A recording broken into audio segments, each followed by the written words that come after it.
નમસ્કાર વિદ્યાર્થી મિત્રો, હવે આપણે બાળ સાયન્સની અંદર નવું પ્રકરણ છે, પ્રકરણ નંબર 5, જેનું નામ છે સરફેસ કેમેસ્ટ્રી, એટલે કે એને ગુજરાતીમાં આપણે કહીશું પુષ્ટ રસાયણ વિજ્ઞાન.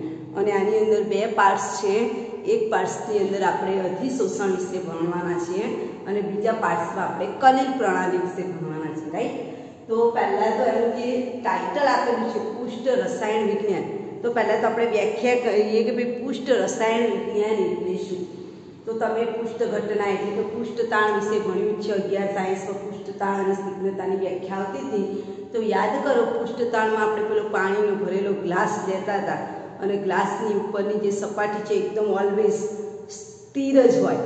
તો કેમ? કારણ કે એને એક પ્રકારનું બળ ખેંચે છે. તો એવું જ આ એક રસાયણ વિજ્ઞાન છે, પુષ્ટ રસાયણ વિજ્ઞાન. પણ ફરક શું છે કે આમાં બે આપણે સ્થૂળ કલાઓ રહેવાની છે, જેને જથ્થાત્મક કલાઓ કહેવાય. કલા એટલે શું? ઘન, પ્રવાહી અને વાયુ. એટલે આપણે બે કલાઓ લેવાની છે. તો ધારો કે તમારો આ પાણીનો પ્યાલો છે, એમાં માની લો કે અહીં મેં પ્રવાહી પદાર્થ ભરેલો છે, રાઈટ?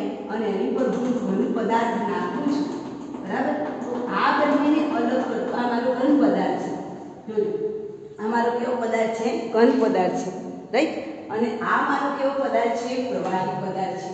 તો આ બંનેની ચોક્કસ આમ પાતળું પડ તમને દેખાય છે, એને આપણે શું કહીશું? આંતરાપૃષ્ઠ, રાઈટ? એને આપણે શું કહીશું? આંતરાપૃષ્ઠ. ઉપર ઘન પદાર્થના કણો છે, નીચે પ્રવાહીના અણુ, અને એટલું અતિ સૂક્ષ્મ છે જેને આપણે જોઈ શકતા નથી. તો પહેલા તેની વ્યાખ્યા કે પુષ્ટ રસાયણ વિજ્ઞાન એટલે શું? તો જે બે જથ્થાત્મક કલાઓ છે, ઘન અને પ્રવાહી, જથ્થો છે એટલે જથ્થાત્મક કલા, એટલે બે જથ્થાત્મક કલાઓની વ્યાખ્યા લખું છું. બે જથ્થાત્મક કલાઓને અલગ કરતા સીમા, બે જથ્થાઓને અલગ કરતા સીમા કહો કે હદ કહો કે જે કહો તે કરતા સીમાને, બે જથ્થાત્મક બે કલાઓને અલગ કરતી સીમા અંગેના રસાયણ વિજ્ઞાનને શું કહેવાય? પુષ્ટ રસાયણ વિજ્ઞાન કહેવાય, બરાબર? બે જે કલાઓ આપેલી છે એ બે જથ્થાત્મક કલાઓને અલગ કરતા રસાયણ વિજ્ઞાનને આપણે શું કહીશું? પુષ્ટ રસાયણ વિજ્ઞાન. સેકન્ડ મુદ્દો, આ આપણે જેને પુષ્ટ શબ્દ કહીએ છીએ, આજે સીમા જેને શબ્દ વાપરે છે, એ સીમાને હું શું કહીશ? એ સીમાને કાં તો પુષ્ટ અથવા તો કયો શબ્દ વપરાય? આંતરાપૃષ્ઠ તરીકે ઓળખવામાં આવે છે. રિપીટ અગેન, બે તમને કલાઓ દેખાય છે, કઈ? ઘન અને પ્રવાહી.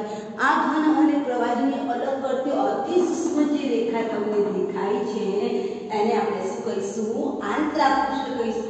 આ જે આંતરાપૃષ્ઠ છે ને એને કાં તો આડી કાં તો ઊભી રેખા વડે દર્શાવવામાં આવે છે, કાં તો આડી રેખા અથવા તો ઊભી રેખા વડે દર્શાવવામાં આવે. ફોર એક્ઝામ્પલ, ઉદાહરણ આપીને મારા ઘન અને પ્રવાહી છે, તો ઘન ડેશ પ્રવાહી અથવા તો તમે શું લખી શકો?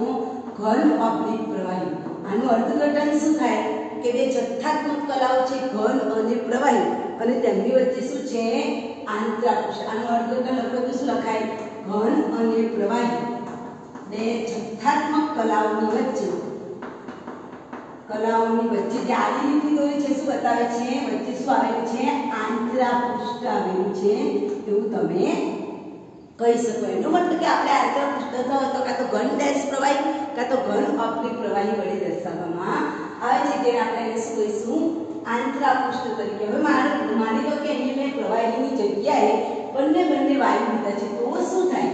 તમને ખબર જ છે કે વાયુના અણુઓ અમે ગઈકાલે આપણે 11 સાયન્સમાં શીખી ગયા છે કે વાયુના અણુઓ એકબીજા મિશ્ર થઈ જાય છે, બરાબર? અને આપણે વાયુની વાત કરીએ તો એક વાયુમાં જ્યારે બીજો વાયુ નાખવામાં આવે છે તો એકબીજામાં ભળી જાય. તો વાયુની અંદર આપણને કોઈ આંતરાપૃષ્ઠ જોવા ન મળે. આ યાદ રાખજો. કેમ? કારણ કે વાયુના અણુ, વાયુ વત્તા વાયુનું જે મિશ્રણ છે કેવું છે? સંમિશ્રિત છે.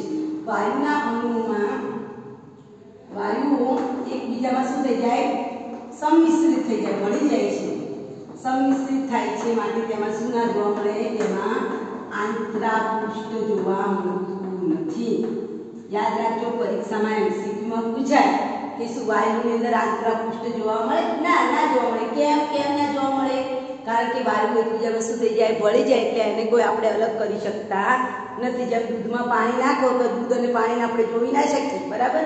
તો એવી રીતનું આ એક પ્રવાહી છે, વાયુ છે કે જેમાં આંતરપૃષ્ઠ જોવા મળતું નથી. પછી આપણે જે પૃષ્ઠની વાત કરીએ છીએ કે ભાઈ આ આંતરપૃષ્ઠ છે, બરાબર. તો આ જે આંતરપૃષ્ઠ એ શું છે? તો આંતરપૃષ્ઠ એ કલાઓનું એક સ્તર છે. બંને આંતરપૃષ્ઠ મળે છે અને આંતરપૃષ્ઠ સામાન્ય રીતે અણુઓની જાડાઈ, આ તમને અહીંયા બતાવ્યું છે ને, અહીંયા હું બતાવું છું, બરાબર.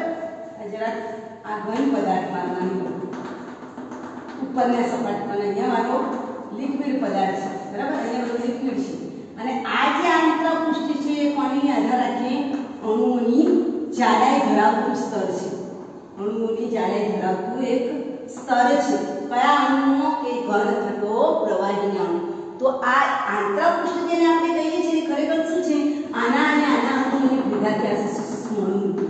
એનું એક પૃષ્ઠ છે જેના દ્વારા આપણને ખબર પડે કે એથી બે લેયર થોડા જુદા પડે છે, રાઈટ. તો એ આંતરપૃષ્ઠ એ શું છે તમને પૂછાય તો એ અણુઓની જાડાઈ ધરાવતું એક સ્તર છે. અને આ જાડાઈ ધરાવતું સ્તર કોની પર આધાર રાખે? અન્ય જે અણુઓ છે એના કદ ઉપર આધાર રાખે. અણુઓના કદ પર ક્યારેક એવું પણ બને અણુ કદમાં મોટા હોય તો આંતરપૃષ્ઠ થોડું જાડું મળે. અણુ એકદમ સૂક્ષ્મ હોય, નાના તો તમને દેખાય નહીં કે અહીંયા આંતરપૃષ્ઠ છે કે આટલું પતલું આંતરપૃષ્ઠ. એટલે કોની પર આધાર રાખે? અણુઓના કદ ઉપર. રિપીટ અગેન, બે લેયરને અલગ કરે અને આંતરપૃષ્ઠ કહેવાય. આંતરપૃષ્ઠ શાનું બનેલું છે? અણુઓની જાડાઈ ધરાવતું સ્તર છે. અને આ જાડાઈ ધરાવતું સ્તર કોની પર આધાર રાખે? અણુઓના કદ ઉપર. જો અણુઓનું કદ વધુ હોય તો આંતરપૃષ્ઠ આપણને થોડું જાડું મળે. અણુઓનું કદ નાનું હોય તો આંતરપૃષ્ઠ આપણને કેવું મળશે? પ્રમાણમાં પતલું મળે છે. તો આની અંદર આપણે કઈ કઈ પૃષ્ઠ ઘટનાઓ, આયામનો પ્રશ્ન છે કે નીચેનાની કઈ ઘટનાઓ પૃષ્ઠ ઘટનાઓ છે? તો હવે આપણે પૃષ્ઠ ઘટનાની વાત કરીએ. આંતરપૃષ્ઠની વાત કરી શકીએ કે બે સીમાઓને અલગ કરે અને આંતરપૃષ્ઠ કહેવાય. આંતરપૃષ્ઠને આડી કાં તો ઊભી રેખા વડે દર્શાવાય. આંતરપૃષ્ઠ શું છે? તો કે અણુઓની જાડાઈ દર્શાવતું એક સ્તર છે. આ અણુઓની જાડાઈ કાં તો કદ વધુ હોય તો આંતરપૃષ્ઠ વધુ કહેવાય. કોની પર આધાર રાખે? અણુઓના કદ ઉપર. તો હવે કઈ કઈ ઘટનાઓ પૃષ્ઠ ઘટનાઓ છે?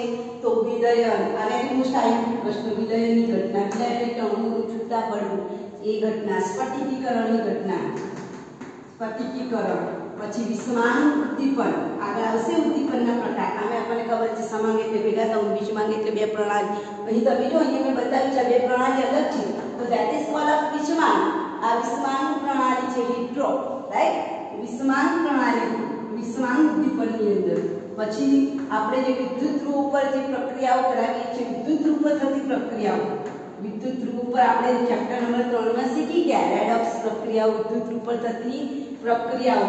એ પણ એક પ્રકારની જી પૃષ્ઠ ઘટનાઓ છે. પછી બીજું છે ક્ષારણ. તો આ વેરી મોસ્ટ આઈએમપી ક્વેશ્ચન છે કે નીચેનામાંની કઈ ઘટનાઓ પૃષ્ઠ ઘટના કહેવામાં આવે છે? અથવા તો જે પૃષ્ઠ રસાયણના સમાવેશ કઈ ઘટનાઓ? વિલયન, સ્ફટિકીકરણ, વિષમાંગ ઉદ્દીપન, વિદ્યુત ધ્રુવ પર થતી પ્રક્રિયાઓ. બધી ઘટનાઓ કેવી છે? પૃષ્ઠ ઘટનાઓ છે.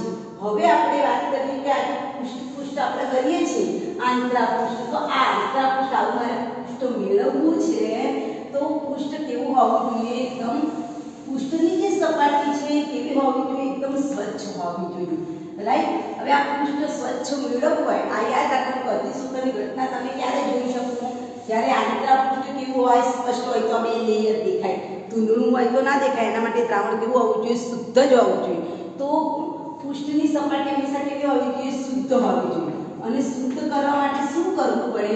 તો શુદ્ધ કરવા માટે આપણે 10⁻8 ઘાતથી માંડીને 10⁻9 ઘાત પાસ્કલ જેવું ઉચ્ચ અવકાશ, ઉચ્ચ શૂન્યાવકાશ આપવું પડે. તમે જે પદાર્થ દે છે એને પાછું બિલકુલ હવા ના આવતી એવી ચેમ્બરમાં રાખીને 10⁻8 થી 10⁻9 આ પણ પૂછાઈ ગયેલું છે કે પૃષ્ઠને સ્વચ્છ કરવા માટે અથવા તો પૃષ્ઠની સપાટી ચોખ્ખી રાખવા માટે કેટલા પાસ્કલ દબાણ 10⁻8 થી 10⁻9 પાસ્કલ જેવું ઉચ્ચ શૂન્યાવકાશ આપવામાં આવે છે. એટલું શૂન્યાવકાશ તમે આપો ત્યારે જે પૃષ્ઠની સપાટી કેવી મળે? આપણને સ્વચ્છ મળે. અને સ્વચ્છ મળે તો જ આપણને કઈ ઘટના આપણે જોઈ શકીએ? પૃષ્ઠ રસાયણની ઘટના જોઈ શકીએ. તો આમાં શરૂઆતના પ્રસ્તાવનામાં આપણને આટલું આપેલું છે. નંબર 1 પૃષ્ઠ રસાયણ વિજ્ઞાનની વ્યાખ્યા કે બે કલાઓ જથ્થાત્મક કલાઓને અલગ કરતા સીમા અંગેનું રસાયણ એટલે પૃષ્ઠ રસાયણ. આ સીમાને આપણે શું કહીએ છીએ? આંતરપૃષ્ઠ. નંબર 3 એને આડી કે ઊભી રેખા વડે દર્શાવવામાં આવે. નંબર 4 આંતરપૃષ્ઠ એ અણુઓની જાડાઈ ધરાવતું સ્તર છે. એ કાં તો અને કોની પર આધાર રાખે છે? કદ ઉપર. અણુઓના કદ મોટા હશે તો આંતરપૃષ્ઠ થોડું જાડું મળશે, અણુઓના કદ અતિ સૂક્ષ્મ હશે તો આંતરપૃષ્ઠ પતલું મળે છે. પછી આપણે વિલયન સ્ફટિકીકરણ કે અધિશોષણ આંતરપૃષ્ઠ મળે છે. પછી આપણે પૃષ્ઠ ઘટનાઓ જોઈએ. કઈ કઈ પૃષ્ઠ ઘટનાઓ આવી જાય? તો વિલયન આવી જાય, વિલયન, સ્ફટિકીકરણ, ક્ષારણ, બધી જ ઘટનાઓ એમાં આવી જાય. અને પછી છેલ્લે આપણે બીજો અગત્યનો MCQ જોઈએ કે ભાઈ પૃષ્ઠ છે એ કેવું હોવું જોઈએ? સ્વચ્છ હોવું જોઈએ. પૃષ્ઠની સપાટી સ્વચ્છ મેળવવા માટે કેટલા પાસ્કલ તમારે MCQમાં પૂછાય છે? 10⁻⁸ થી 10⁻⁹. તો આ ખાલી ચેપ્ટરની પ્રસ્તાવના છે જેમાંથી તમને મોટા ભાગના MCQ પૂછાય છે. હવે આપણે ચેપ્ટરની શરૂઆત કરીએ છીએ મુદ્દા નંબર 5.1 કે જેમાં આપણને આપેલું છે અધિશોષણ એટલે શું? રાઈટ. એટલે હવે આપણે વ્યાખ્યા શરૂ કરીશું. અધિશોષણની વ્યાખ્યા. આ ચેપ્ટરમાં આપણે અધિશોષણ જોવાના છે, સમાન વિષમાન ઉદ્દીપન જોવાના છે, આખું કલિલ રસાયણ જોવાના છે. રાઈટ. તો પહેલા તો આપણે અધિશોષણની ઘટના માટે છે ને તમને એક ઉદાહરણ આપું કે આપણે યાદ હોય તો 11 સાયન્સમાં પૃષ્ઠ રસાયણ, પૃષ્ઠતાણ અને સ્નિગ્ધતા શીખી ગયેલા છે. તો આમાં પણ આપણે અધિશોષણની ઘટના છે ને કે અધિશોષણ એટલે શું? પહેલા સીધી સાદી ભાષામાં કેવું હોય તો અધિશોષણ ક્યારે થાય? જ્યારે બે પદાર્થ હોય. એક અધિશોષક હોય કે જેની સપાટી પર અધિશોષણની ઘટના થાય અને બીજો પદાર્થ કયો હોય? અધિશોષિત હોય, શોષાઈ જતો હોય. આ બે ભેગા થાય તો જ કઈ ઘટના બને? અધિશોષણની ઘટના બને. હવે આ ઘટના હું તમને સમજાવું છું કે અધિશોષણની ઘટના માટે શું થાય છે કે ઘન કે પ્રવાહી જે છે, અહીંયા હું આ પ્યાલો લઉં છું, આ બીકર લઉં છું. એ બીકરમાં અહીંયા હમણાં ત્યાં લિક્વિડ છે, બરાબર, અને અહીંયાથી આ ઘન પદાર્થ 4 પર મેં આમાં લખીને નાખેલું છે. આ મારું રંગીન દ્રાવણ છે અને રંગીન દ્રાવણ ઉપર મેં 4 પર નાખેલું છે. જોજો શું થાય છે એમાં. તો પહેલા આ અધિશોષણની ઘટના માટે હું તમને પહેલું વાક્ય કહું તો ઘન કે પ્રવાહીના અણુ, આ તમે જોઈ શકો છો કે આ મારી સામે જે દ્રાવણ છે આ સપાટી પરના અણુ, અહીંયા હું આ સપાટી દઉં છું, આ સપાટી પરના અણુ છે અને આ દ્રાવણની અંદરના અણુ છે. તો અણુ દ્રાવણની અંદરના અણુ બધી દિશામાં શું અનુભવે છે? આકર્ષણ. ઉપર નીચે આડે અવળે બધી દિશામાં શું અનુભવે છે? આકર્ષણ અનુભવે છે. યાદ રાખજો, ઘન કે પ્રવાહીના અણુ અંદરમાં બધી તરફ આકર્ષણ અનુભવે છે, આકર્ષણ અનુભવે છે, બરાબર. કોના અણુ? દ્રાવણની અંદરના અણુ. પણ સપાટી પરના જે અણુ છે એ જે સપાટી પરના અણુ છે એ સપાટી પરના અણુ બાજુ પર અને નીચેની તરફ ખેંચાતું આકર્ષણ અનુભવે. એ કઈ બધી બાજુ ન અનુભવે. શું લખીશું કે ઘન અને પ્રવાહીની અંદર બધી દિશામાં, ઘન અને પ્રવાહી કલાની અંદર અણુ બધી દિશામાં આકર્ષણ અનુભવે છે.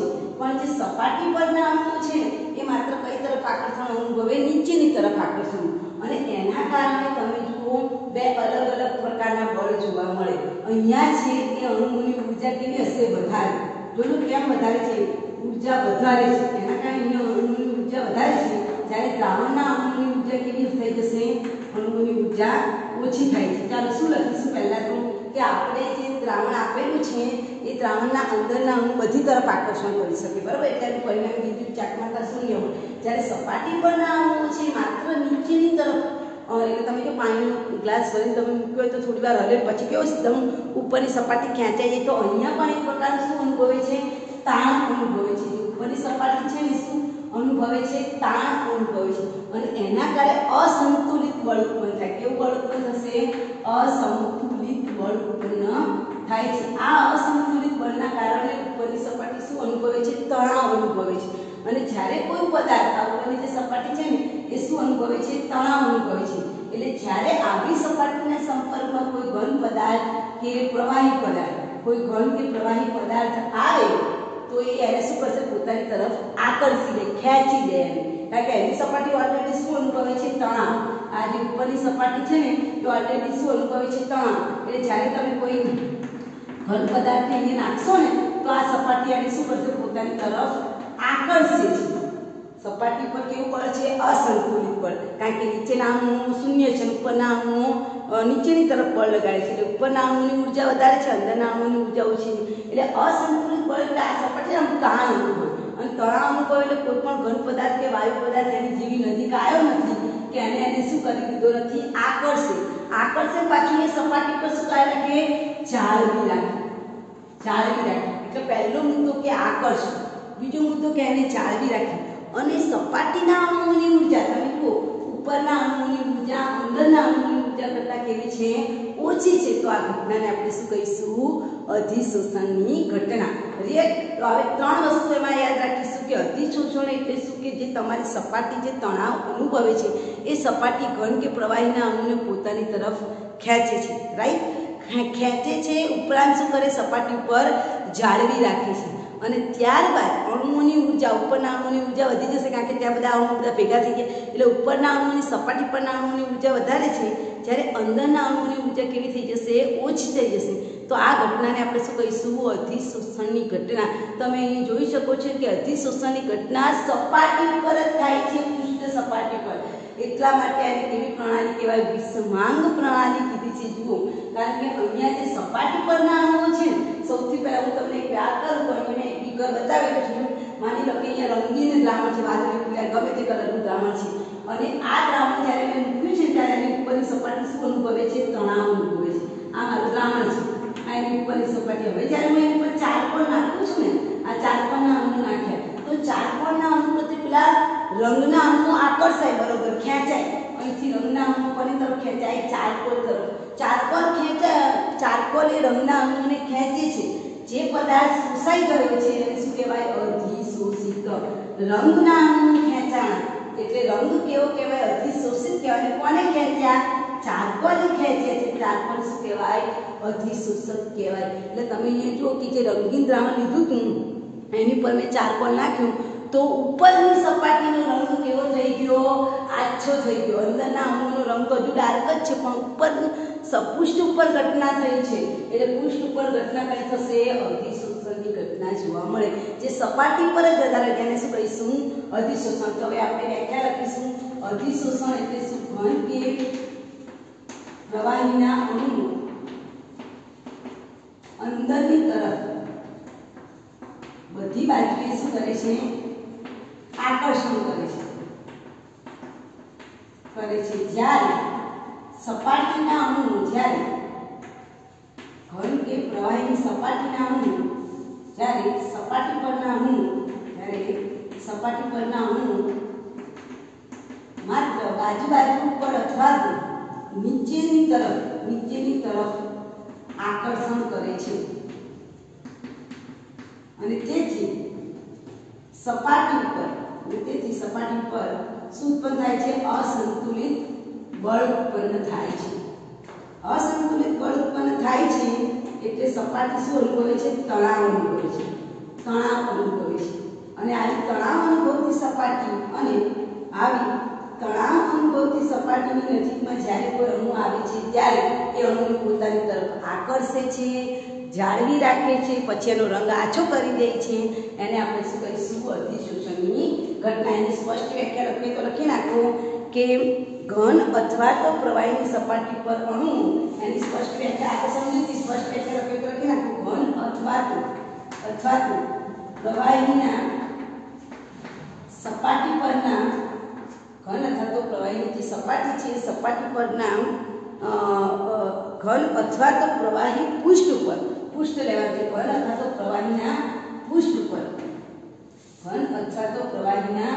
પૃષ્ઠ ઉપર, અણુઓ આકર્ષાય છે. પહેલી ઘટના કઈ થાય? અણુઓ આકર્ષાય, જળવાઈ રહે, અને સપાટી પરના અણુઓની ઉર્જા વધારે હોય, જ્યારે અંદરના અણુઓની ઉર્જા ઓછી હોય છે. આ ઘટનાને શું કહેવાય છે? અધિશોષણ. એટલે ત્રણ વસ્તુ યાદ રાખવાની કે ઘન પદાર્થ જે પૃષ્ઠ છે, પૃષ્ઠ ઉપર પહેલા તો અણુ શું થાય? આકર્ષાય, પછી તે જ આગળ જળવાઈ રહે, અને ઉપરના અણુની ઉર્જા જ્યાં અંદરના અણુની ઉર્જા કરતાં વધારે છે તેને અધિશોષણ કહેવામાં આવે છે। દાખલા તરીકે રંગીન દ્રાવણ છે તો રંગીન દ્રાવણની સપાટી શું અનુભવે છે? તણાવ અનુભવે। જ્યારે તમે ચારકોલ નાખશો એટલે રંગીન દ્રાવણો ખેંચાય છે કોની તરફ? ચારકોલ તરફ। એટલે જે પદાર્થ શોષાઈ જાય છે એને અધિશોષિત કહેવાય અને જે પદાર્થ ઉપર અધિશોષણની ઘટના થાય છે એને અધિશોષક કહેવામાં આવે છે। કે અધિશોષકની વ્યાખ્યા પૂછાય કે અધિશોષક એટલે શું? તો જે ઘન પદાર્થની સપાટી પર આ ઘટના થાય છે, જે ઘન પદાર્થની સપાટી પર અધિશોષણની ઘટના થાય છે એને અધિશોષક કહેવાય અને જે પદાર્થ શોષાઈ જાય છે, જે પદાર્થ સપાટી પર શોષાઈ જાય છે એને શું કહેવાય? અધિશોષિત પદાર્થ કહેવામાં આવે છે। તો ચારકોલ એ શું છે? અધિશોષક છે। જ્યારે રંગીન દ્રાવણ એ શું છે?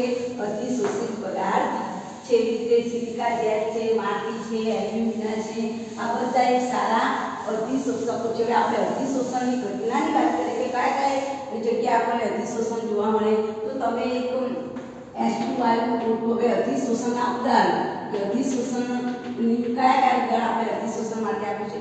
H2O2 Cl2 SO2 HCl આ જે બધા વાયુઓ છે એ વાયુ ભરેલા પાત્રમાં જો તમે ચારકોલ નાખી દો ને તો ચારકોલ નાખવાથી બધા જ વાયુઓના દબાણમાં શું થશે? ઘટાડો થાય છે। કેમ ઘટાડો થાય? ચાલો કોઈ કહેશે મને કેમ ઘટાડો? બીકોઝ ચારકોલ શું કરે છે? અણુઓને પોતાની તરફ આકર્ષે છે। એ ચારકોલ અધિશોષક છે। બધા વાયુ કેવા છે? અધિશોષિત વાયુ। પછી એ સમઅણુ હોય કે વિષમઅણુ હોય, તમે જોઈ શકો કેટલાકને સમઅણુ લીધા છે, કેટલાકને વિષમઅણુ। ઝડપથી પ્રવાહીકરણ થઈ શકે એવા અણુઓ લીધા છે, રાઈટ? તો એના દબાણમાં ઘટાડો થાય છે। કેમ? કારણ કે વાયુઓને શું કરે છે? શોષી લે છે। આ બીકર ભરેલું છે, તમારા બીકરની અંદર માની લો કે અમારા વાયુના અણુઓ છે અને હું અહીંથી ચારકોલ નાખું ને તો ચારકોલ નાખવાથી આમાં ઘણા બધા અણુઓ, અત્યારે 15-20 અણુઓ દેખાય છે તો 20 માંથી કેટલા અણુ થઈ જાય? 10 અણુ થઈ જાય। મોટાભાગના અણુ પણ થઈ જાય ચારકોલ થઈ જાય એટલે દબાણમાં શું થાય? ઘટાડો થાય। પછી બીજી આપણે એક વાત કરીએ તો આપણે જ્યારે કોઈ મિથિલિન બ્લુ રંગક લઈએ, આપણે મિથિલિન બ્લુ જેવો રંગક પદાર્થ, અમે ના કીધું રંગીન પદાર્થ, મિથિલિન બ્લુ જે ગળી જેવો વાદળી કલર ધરાવે છે એવા મિથિલિન બ્લુના દ્રાવણમાં આવે, ધારો કે માની લો કે આ બીકરમાં મેં મિથિલિન બ્લુનું દ્રાવણ ભરેલું છે તો આ દ્રાવણમાં હું ચારકોલ નાખું તો શું થાય? બધાને ખબર છે ચારકોલ શું કરશે? એનો કલર શોષી લેશે એટલે સપાટી પરથી કલર અલગ થઈ। તો બીજી ઘટના કે રંગકોના રંગ દૂર કરવાની, મિથિલિન બ્લુ જેવા રંગકોને રંગવિહીન કરવા માટે, બરાબર? રંગવિહીન કરવા માટે પણ શું રંગવિહીન થવું એ પણ કઈ ઘટના કહેવાય? અધિશોષણની ઘટના કહેવાય। પછી ખાંડ છે, માની લો કે મારી ખાંડ પીળા રંગની છે અને પીળા રંગની ખાંડને મારે રંગવિહીન કરવી છે તો પીળી ખાંડ એટલે ટૂંકમાં રંગ ઉડાડવા માટે પીળી ખાંડને રંગવિહીન કરવી છે તો રંગવિહીન કરવા માટે પણ ચારકોલ નાખવામાં આવે છે। આ ઘટના પણ કેવી ઘટના કહેવાય? અધિશોષણ। એટલે અધિશોષણ ઘટનાના ઉદાહરણ છે બધા, વાયુઓનું દબાણ ઘટી જવું, રંગકોના રંગ ઉડી જવા, પીળી ખાંડ રંગવિહીન થઈ જવી, આ બધા કેવા ઉદાહરણો છે? અધિશોષણના ઉદાહરણ। પછી આપણે હવાની વાત કરીએ તો હવામાં ભેજ છે, બધાને ખબર છે, જો ચોમાસું ચાલે છે તો ચોમાસામાં ભેજ હોય કે નહીં તો એ ભેજ ઉડાડી દેવા માટે સિલિકા જેલની ચેમ્બરમાંથી તમે એને પસાર કરો તો હવામાનનો ભેજ દૂર થઈ જાય અને હવા કેવી થઈ જાય? સૂકી થઈ જાય। તો હવામાનના ભેજને દૂર કરવા માટે શેની ચેમ્બર? સિલિકા જેલમાંથી એને પસાર કરવામાં આવે છે, બરાબર? તો હવા કેવી થઈ જાય? સૂકી થઈ જાય। તો આ બધી ઘટના કેવી કે અધિશોષણ। પછી કોઈ જગ્યાએ બહુ દુર્ગંધ મારતી વાસ આવતી હોય તો એની ત્યાં આગળ પણ તમે સિલિકા જેલનો છંટકાવ અથવા તો તમે ચારકોલ નાખો તો એ દુર્ગંધ શું થઈ જાય? ઓછી થઈ જાય। એ ઉપરાંત કોઈ ઝેરી વાતાવરણવાળું કોઈ જગ્યાએ કોઈ ઝેરી વાયુ નીકળી ગયો છે, બરાબર? તો તમે ચારકોલનું માસ્ક પહેરીને જાઓ ને તો એ ઝેરી વાયુ છે ને એ માસ્કમાં શોષાઈ જાય એટલે તમને અસર ના થાય। માની લો કે કોઈ બંધ ઓરડામાં ખરાબ વાયુ પસાર થઈ ગયો છે ને એના કારણે પેલો માણસ બેભાન થઈ ગયો છે અને તમારે એને બચાવવા જવું છે તો એમની ના જાય તો તમે બેભાન થઈ જાઓ તો આપણે શું કરવું પડે? ચારકોલનો માસ્ક પહેરવો પડે। ચારકોલનો માસ્ક પહેરીને તમે જાઓ ને તો એ ચારકોલ માસ્ક શું કરે? પેલો ઝેરી વાયુ છે એને શોષી લે એટલે તમે વાતાવરણમાં તમને દેખાય કે ભાઈ અહીંયા વ્યક્તિ પડેલો છે। તો આ બધા શાના ઉદાહરણ છે? અધિશોષણના ઉદાહરણ છે। એમાં આપણે કીધું ને ચારકોલ, સિલિકા છે, માટી, એલ્યુમિના એ બધા કેવા છે? સારા એવા અધિશોષકો છે, બરાબર? તેની પર આપણે અધિશોષણની ઘટના થાય છે। હવે આ પહેલી વ્યાખ્યા થઈ ગઈ અધિશોષણ। હવે આપણે બીજી વ્યાખ્યા સમજવાના છે અવશોષણ એટલે શું અને બીજી વ્યાખ્યા છે અવશોષણ એટલે શું બરાબર એટલે એબ્સોર્બન્સ છે બરાબર આ અવશોષણ છે તો અવશોષણ એટલે શું તો કોઈ કારણસર અધિશોષિત થયેલા અણુ આની વ્યાખ્યા લખું છું અધિશોષિત થયેલા અણુ સપાટી પર અધિશોષિત થાય ને અણુ આપણે જોયા હતા અધિશોષિત થયેલા અણુ કોઈ કારણસર એટલે અણુ ક્યારે છૂટા પડે છોકરા કાં તો દબાણમાં ફેરફાર કરો કાં તો તાપમાનમાં એટલે કોઈ કારણસર એટલે કૌંસમાં લખું છું દબાણમાં ફેરફાર કરો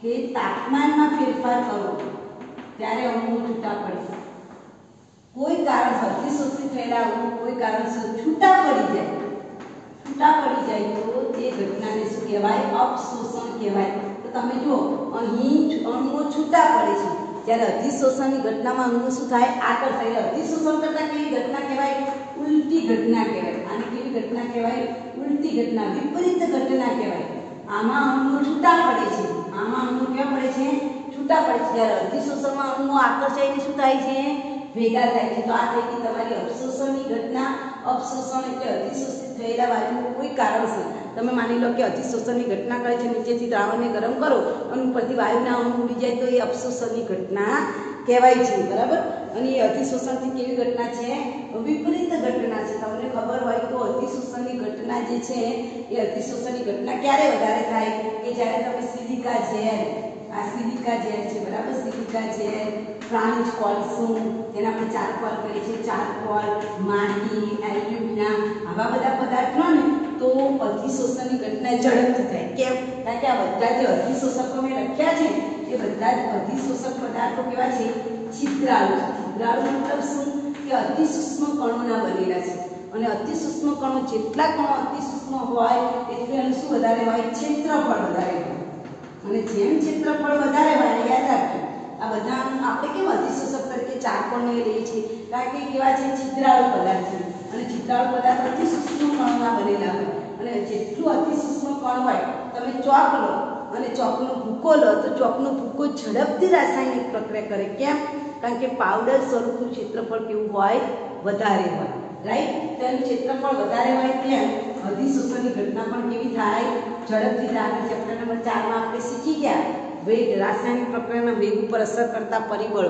તેમ આપણે એમાં શીખ્યા હતા કે જેમ ક્ષેત્રફળ વધુ તેમ રાસાયણિક પ્રક્રિયાનો વેગ ઝડપી તો અહીંયા પણ એવું છે કે જેમ તમારો પદાર્થ પાવડર સ્વરૂપમાં હોય તો પાવડર સ્વરૂપ પદાર્થ ઝડપથી રાસાયણિક પ્રક્રિયા કરે છે એટલે ક્ષેત્રફળ વધારે તેમ અધિશોષણની ઘટનામાં શું થશે વધારો થાય છે અધિશોષણમાં વધારો થાય છે રાઈટ તો આ થઈ ગઈ આપણી અવશોષણની ઘટના હવે જેવું ઘટનાનું વર્ણન કરવાનું છે તે અવશોષણ એક આવી ગયું અધિશોષણ જે અણુઓને આકર્ષવાનું કામ કરે છે અહીંયા અણુઓ છૂટા પડવાનું કામ અને અવશોષણ એટલે સમગ્ર પાત્રમાં એની અસર જોવા મળે અવશોષણ એટલે તેમાં પદાર્થના અણુ ઘન કે પ્રવાહીના આખા ભાગમાં પ્રસરેલા હોય છે જેમાં અવશોષણ એટલે અવશોષણની વ્યાખ્યા લખું જેમાં ઘન કે પ્રવાહીના અણુ ઘન પદાર્થ કહે તો પ્રવાહીના પદાર્થ ઘન કે પ્રવાહીના અણુ આખા ભાગમાં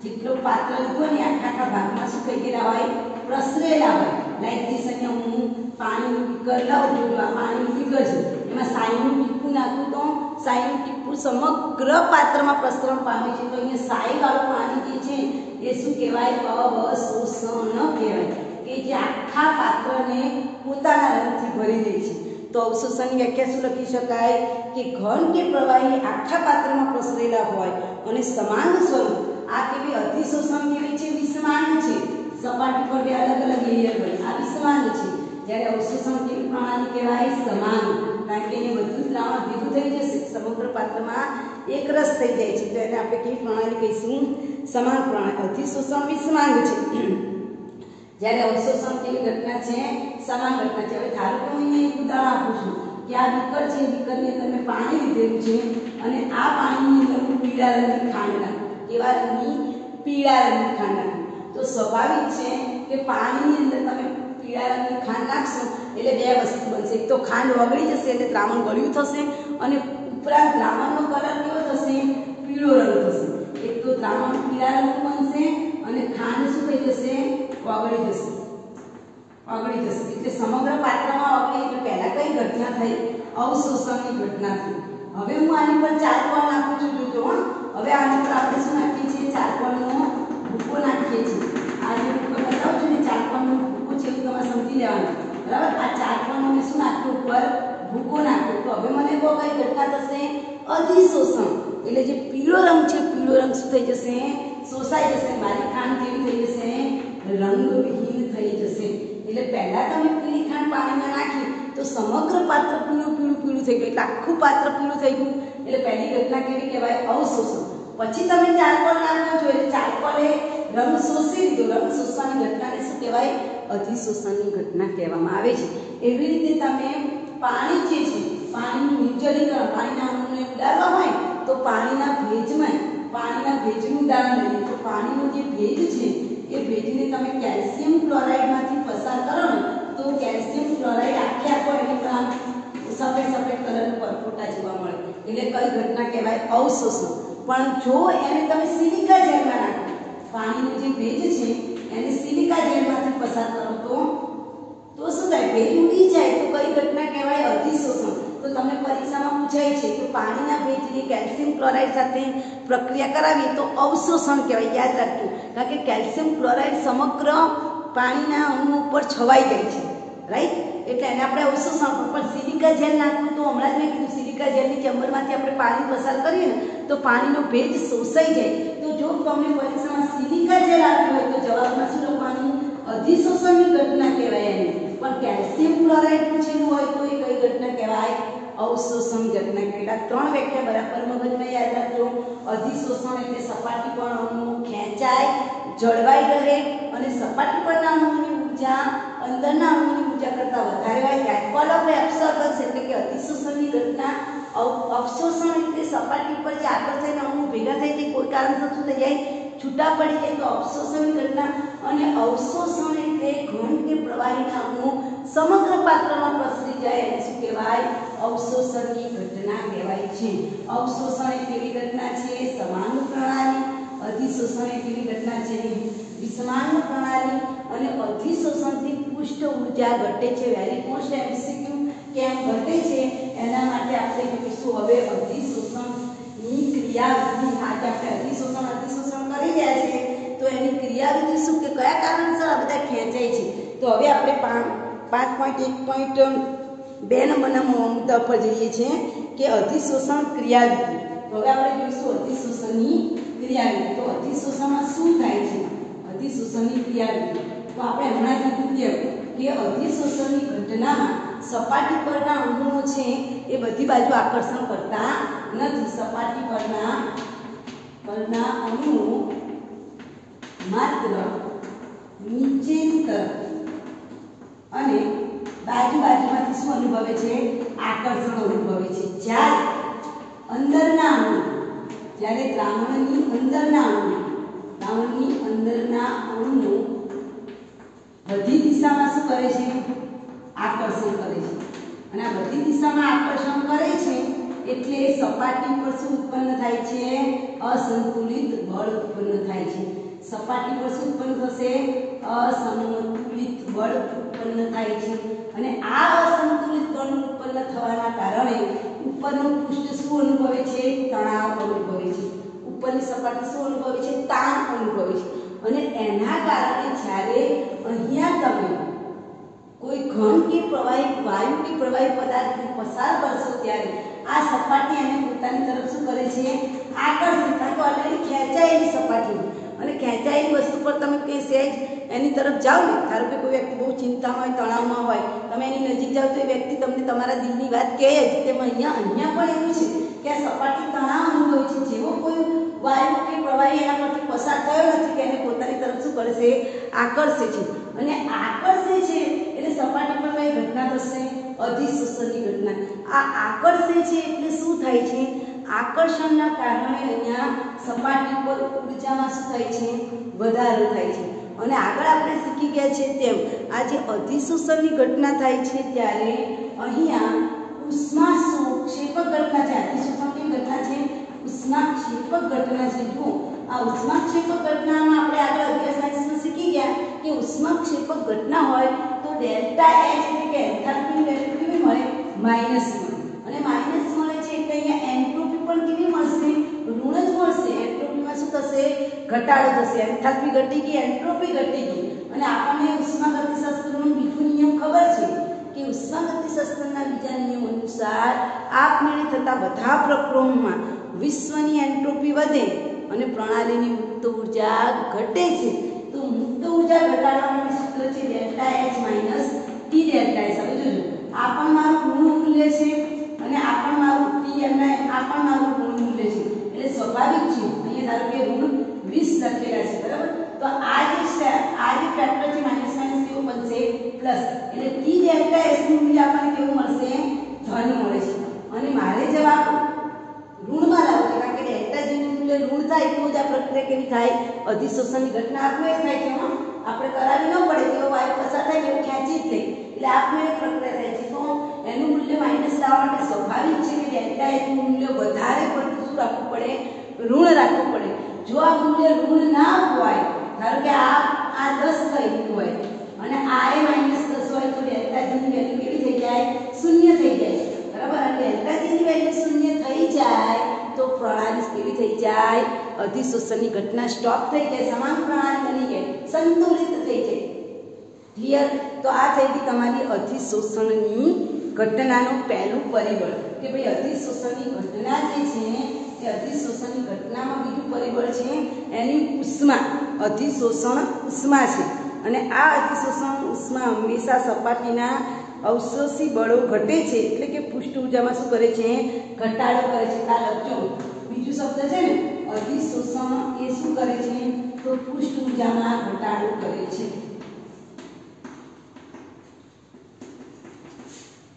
રાઈટ? ફરીથી સમજાવું, ચાલો પહેલા આપણે શું લખ્યું? ભાઈ સપાટી પરના અણુઓની ઊર્જા વધારે છે અને અંદરના અણુઓની ઊર્જા ઓછી છે, એટલે સપાટી શું અનુભવે છે? તણાવ અનુભવે। એટલે અધિશોષણ થવાનું પહેલું કારણ અસંતુલિત બળ। આ પહેલું કારણ, આ ક્રિયાવિધિનું પહેલું કારણ સપાટી શું અનુભવે છે? અસંતુલિત। અને સેકન્ડ પરિબળ છે અગત્યનું અધિશોષણ ઉષ્મા। એ અધિશોષણ ઉષ્મા મેં અહીંયા આપણે તમને કીધી ને કે અધિશોષણ ઘટના એ કેવી ઘટના છે? ઉષ્માક્ષેપક ઘટના। હવે ઉષ્માક્ષેપક ઘટના હોય તો પૃષ્ઠ ઊર્જામાં શું થશે? ઘટાડો થાય છે। કેમ ઘટાડો થાય? કારણ કે ડેલ્ટા એચ નું મૂલ્ય કેવું છે? માઈનસ છે। ડેલ્ટા એસ નું મૂલ્ય પણ માઈનસ છે। જ્યારે તમે આપમેળે પ્રક્રમ કરાવવો હોય તો ડેલ્ટા જી નું મૂલ્ય કેવું આવવું જોઈએ? માઈનસ આવવું જોઈએ। અને માઈનસ કરવા માટે મારે આનું મૂલ્ય કેવું રાખવું પડે? વધારે પડતું ઋણ રાખવું પડે। તમે જો આ એ માઈનસ એટલે માઈનસ માઈનસ કેવું થાય? પ્લસ। આ મૂલ્ય જો પ્લસ હોય અને મારે જવાબ માઈનસમાં લાવવો છે તો સ્વાભાવિક છે આ જે વેલ્યુ છે મારે કેવી રાખવી પડે? વધુ ઋણ રાખવી પડે, તો જ ડેલ્ટા જી નું મૂલ્ય મને કેવું મળે? માઈનસ મળે। અને તમે શીખી ગયા છો કે ડેલ્ટા જી નું મૂલ્ય માઈનસ મળે તો જ પ્રક્રિયા કેવી થાય? આપમેળે પ્રક્રિયા થાય, અગર થાય નહીં, બરાબર? અને જો ઓછું હોય જાય તો પ્રક્રિયા કેવી થઈ જાય? સંતુલિત થઈ જાય। આમાંથી અગત્યનું એમસીક્યુ શું પૂછાય કે અધિશોષણ કેવી ઘટના છે? ઉષ્માક્ષેપક ઘટના છે, માટે પૃષ્ઠ ઊર્જાનું મૂલ્ય ઘટાડો થાય છે, બરાબર? આપણે આ ધ્યાનમાં રાખીશું। હવે એના પછી છે અધિશોષણના પ્રકાર, જે આપણે લાક્ષણિકતાઓ અંકીદારે સમજીશું, એનો તફાવત। વેરી મોસ્ટ ક્વેશ્ચન હવે આવે છે। અત્યાર સુધી જે આપણે શીખ્યા ને એની વ્યાખ્યાઓ છે એ પરીક્ષામાં તમને ક્યાંક ને ક્યાંક એમસીક્યુમાં પૂછાય છે। એ બધી ઘટનાઓ મેં તમને અત્યાર સુધીમાં કહી। હવે આગળનું અગત્યનું ઇમ્પોર્ટન્ટ પોઈન્ટ છે અધિશોષણના પ્રકાર। અધિશોષણના પ્રકાર, તો અધિશોષણના બે પ્રકાર છે, ભૌતિક અધિશોષણ અને રાસાયણિક અધિશોષણ। ભૌતિક અધિશોષણ અને બીજો પ્રકાર છે રાસાયણિક। એનો તફાવત પરીક્ષામાં પૂછાય છે તો આપણે તૈયાર કરવાનું, ભૌતિક અધિશોષણ અને રાસાયણિક અધિશોષણ। હવે એનું ઇંગ્લિશ શબ્દ પણ કહી દઉં છું, કારણ કે એક વખત ઇંગ્લિશ શબ્દમાં પૂછાય તો છોકરાઓ છોડી આવતા રહેતા। તો ભૌતિક અધિશોષણને ઇંગ્લિશમાં શું કહેવાય છે? ફિઝિયોસોરપ્શન, બરાબર? ફિઝિયોસોરપ્શન એટલે લખું છું સોરપ્શન, બરાબર? અને ફિઝિકલ કેમિસ્ટ્રી યાદ રાખવાનું। ફિઝિકલ એટલે ભૌતિક અને કેમિકલ એટલે રાસાયણિક, અને બરાબર? કેમિકલ એટલે રાસાયણિક અને ફિઝિકલ એટલે કેમિસ્ટ્રી, એટલે કેમિસોરપ્શન। અને કેમી એટલે કેમિસ્ટ્રી એટલે રાસાયણિક, અને ફિઝિકલ એટલે ભૌતિક. આ યાદ રાખવાનું.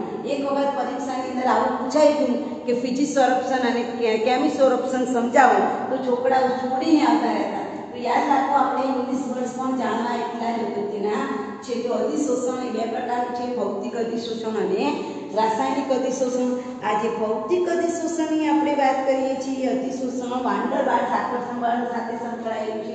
આ છે કોની સાથે સંકળાયેલું છે? રાસાયણિક બંધ સાથે સંકળાયેલું છે. બરાબર. હવે આપણે એના તફાવતના મુદ્દા જોઈએ. તો પહેલો મુદ્દો અહીંયા કીધું તેમ આ કોની સાથે સંકળાયેલું છે? વાન ડર વાલ્સ આકર્ષણ. બરાબર. જ્યારે આ કોની સાથે સંકળાયેલું છે? રાસાયણિક બળ. લખવું હોય તો શું લખાય? અધિશોષક અને અધિશોષિત વચ્ચે રાસાયણિક બંધ પ્રકારના બળો. અધિશોષક અને અધિશોષિત, આ શબ્દ આવો જોઈએ. અધિશોષક અને અધિશોષિત વચ્ચે કયું બળ આવશે? રાસાયણિક બંધ, રાસાયણિક આકર્ષણ બળ, રાસાયણિક બંધ પ્રકારના બળો, રાસાયણિક બંધ પ્રકારના બળ આમાં જોવા મળે. રાઈટ. પછી બીજો મુદ્દો છે કે આની જે એન્થાલ્પીનું મૂલ્ય છે એ હમણાં કીધું તેમ કેવું હોય? નીચું અને ઓછું ઋણ. કેવું મળશે? અધિશોષણ એન્થાલ્પીનું મૂલ્ય, અધિશોષણ એન્થાલ્પીનું મૂલ્ય, અધિશોષણ એન્થાલ્પી જે આપણે એને કહીએ છીએ એ અધિશોષણ એન્થાલ્પીનું મૂલ્ય ઓછું અને ઋણ. ઓછું અને કેવું હશે? ઋણ હશે. ઓછું એટલે કેટલું ઓછું? 200 થી 400, 200 થી 400. જ્યારે આનું મૂલ્ય એનાથી વિપરીત લખવાનું. આની અધિશોષણ ઉષ્માનું મૂલ્ય વધારે અને ઋણ. અધિશોષણ એન્થાલ્પીનું મૂલ્ય વધુ અને ઋણ જોવા મળે. વધારે હોય અને ઋણ જોવા મળે. પેલામાં ઓછું એટલે 200 થી 400, આમાં વધારે એટલે 80 થી 240 સુધી, આમાં 20 થી 40. અધિશોષણ એન્થાલ્પીનું મૂલ્ય આપેલું છે 20 થી 40, એટલું ઓછું. ત્યારે આમાં કેટલું આપ્યું છે? 80 થી 240. આપણે આટલું યાદ રાખવાનું. મૂલ્ય ના યાદ રાખવું તો કઈ નહીં. ઓછું અને ઋણ, અહીંયા વધુ અને ઋણ. આ પ્રક્રિયા કેવી છે? ત્વરિત છે, ઝડપથી થાય, ત્વરિત થાય છે. આ પ્રક્રિયા કેવી છે? ધીમેથી. ત્વરિત નથી. આને આપણે એવું લખીશું, ત્વરિત નથી. આ પરિવર્તનશીલ છે, આ પરિવર્તનશીલ નથી, આ પરિવર્તનશીલ છે. બરાબર. આ પરિવર્તનશીલ નથી, નથી. પછી આ જે છે એ નીચા તાપમાને થાય. કઈ ઘટના? ભૌતિક અધિશોષણની ઘટના છે એ નીચા તાપમાને થશે. બરાબર. કયા તાપમાને? નીચા તાપમાને. તો આ ઘટના નીચા તાપમાને થાય છે. જ્યારે આ ઘટના કયા તાપમાને થશે? નીચા તાપમાને. કારણ કે અધિશોષણ ઘટે. તમે જેમ તાપમાન વધારો તો અધિશોષણમાં બે વાયુ જે આકર્ષાય ને છૂટા પડી જાય, એટલે નીચું તાપમાનમાં અહીં ધ્યાનમાં રાખજો. પછી વિશિષ્ટ આ પ્રક્રિયા કેવી નથી? ભૌતિક અધિશોષણ વિશિષ્ટ નથી. જ્યારે રાસાયણિક અધિશોષણ વિશિષ્ટ છે.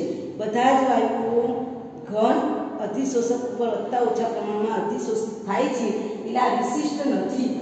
આ વિશિષ્ટ ઘટના ના કહેવાય. આમાં બધા જ વાયુઓ ભેગા થાય. વિશિષ્ટ નથી. ત્યારે આ ઘટના કેવી છે? વિશિષ્ટ ઘટના કહેવાય, રાસાયણિક અધિશોષણ. રાઈટ. એના પછી છે કે તે ત્વરિત છે તો ત્વરિત નથી, પરિવર્તનશીલ છે તો પરિવર્તનશીલ નથી. એની સક્રિયકરણ ઊર્જાની જરૂર પડે છે ઓછી. અહીંયા સક્રિયકરણ ઊર્જાનું મૂલ્ય કેવું છે? ઓછી. અહીંયા ઓછી સક્રિયકરણ ઊર્જા આવશે. અહીંયા કેવી આવશે? વધારે સક્રિયકરણ ઊર્જા. નવો એક મુદ્દા આપેલા છે, તમને જેટલા યાદ એટલા યાદ રાખવાના. અહીંયા સક્રિયકરણ ઊર્જાનું મૂલ્ય કેવી જરૂર પડે? ઓછી જરૂર પડે. જ્યારે આમાં સક્રિયકરણ ઊર્જાના મૂલ્યની કેવી જરૂર પડે? વધારે જરૂર પડે છે. પછી આ બહુઆણ્વીય છે. તમે જો અધિશોષક ઉપર બે સ્તર જોવા મળે છે ને, એટલે આને કેવું કહેવાય? બહુઆણ્વીય. લખવાની જગ્યા નથી. આઠમો મુદ્દો છે કે અધિશોષણ એ કેવી ઘટના છે? બહુઆણ્વીય ઘટના છે. સામે અહીંયા કેવી ઘટના આવશે? એક આણ્વીય. જગ્યા નથી એટલે હું ઉપર લખું છું એક આણ્વીય ઘટના છે. કારણ કે રાસાયણિકમાં એક જ અણુ વચ્ચે પ્રક્રિયા થાય એટલે એક આણ્વિક પ્રક્રિયા છે. બરાબર. એટલે એક લેયર બનાવે. અને છેલ્લું છે વાયુના સ્વભાવ ઉપર આધાર રાખે. આ જે છે ને એ વાયુના સ્વભાવ ઉપર આધાર રાખે. પેલું એ વાયુના સ્વભાવ ઉપર તો આધાર રાખે, પણ અહીંયા કેવા વાયુઓ કે જેનું ઝડપથી શું થાય? પ્રવાહીકરણ. હવે કેવા વાયુમાં? H2O2 Cl2 માં મેં લખ્યું હતું એવા વાયુઓ કે જે શું કરે? જેનું ઝડપથી વાયુમાંથી પ્રવાહીમાં રૂપાંતર થાય એને પ્રવાહીકરણ વાયુઓ કહેવાય. એ વાયુના સ્વભાવ ઉપર આધાર રાખે છે અને સહેલાઈથી પ્રવાહીકરણ પામતા અણુઓનું ઝડપથી શું થાય છે? અધિશોષણ થાય છે. જ્યારે પેલું સામેવાળું છે એ વાયુના સ્વભાવ ઉપર આધાર રાખે છે, જે વાયુઓ અધિશોષક સાથે પ્રક્રિયા કરે છે, અહીંયા ધ્યાનમાં રાખજો, અધિશોષક સાથે પ્રક્રિયા કરે છે એના ઉપર આધાર રાખે, સાથે પ્રક્રિયા કરે એના ઉપર આધાર રાખે. પેલામાં કોની પર? પ્રવાહીકરણ પામતા વાયુ પર આધાર રાખે. આમાં અધિશોષણ શોષક સાથે પ્રક્રિયા કરે એની સાથે શું કહેવાય, એ અધિશોષણની ઘટના કરે છે. તો આ તફાવત યાદ રાખવાનો છે. આવતીકાલે આપણે બંનેની લાક્ષણિકતાઓ જોઈશું. તો આવતીકાલે કઈ કઈ પ્રશ્ન તમારે હોમવર્કમાં તૈયાર કરવાનો? તો પહેલી તો પુષ્ટ રસાયણની વ્યાખ્યા, પુષ્ટ રસાયણ વિજ્ઞાનની વ્યાખ્યા, પછી અધિશોષણની વ્યાખ્યા, અવશોષણની વ્યાખ્યા, અવશોષણની વ્યાખ્યા, બધી વ્યાખ્યાઓ તમારે તૈયાર કરવાની. અવશોષણની વ્યાખ્યા, પછી અધિશોષણની ઘટનાઓ કઈ કઈ છે તે, અને પાંચમો મુદ્દો છે વેરી મોસ્ટ. આ પ્રશ્ન તમારે તૈયાર કરી દેવાનો. આ પ્રશ્ન વેરી મોસ્ટ છે. તફાવત આપો, અધિશોષણ અને આ પ્રકાર જણાવો, ભૌતિક અધિશોષણ અને રાસાયણિક અધિશોષણ, એનો તફાવત સમજાવો. આજના માટે આ વેરી મોસ્ટ પ્રશ્ન છે. બાકી બધા એક માર્કના ક્વેશ્ચન છે. અધિશોષણની ઘટના, અપશોષણની ઘટના, અવશોષણની ઘટના, પછી કેટલા પાસ્કલ દબાણ આપવામાં આવે તો ઘટના બને, પછી પૃષ્ઠ ઊર્જા, અધિશોષણથી પૃષ્ઠ ઊર્જા ખાલી જગ્યા થાય છે તો પૃષ્ઠ ઊર્જાનું મૂલ્ય ઘટે છે, આપણે જોઈ ગયા તેમ. તો આ પ્રશ્ન વેરી મોસ્ટ છે. આવતીકાલે આપણે અધિશોષણના પ્રકાર હજુ બાકી છે, જેમાં આપણે શું જોવાનું છે, એની લાક્ષણિકતા આવતીકાલે આપણે જોઈશું.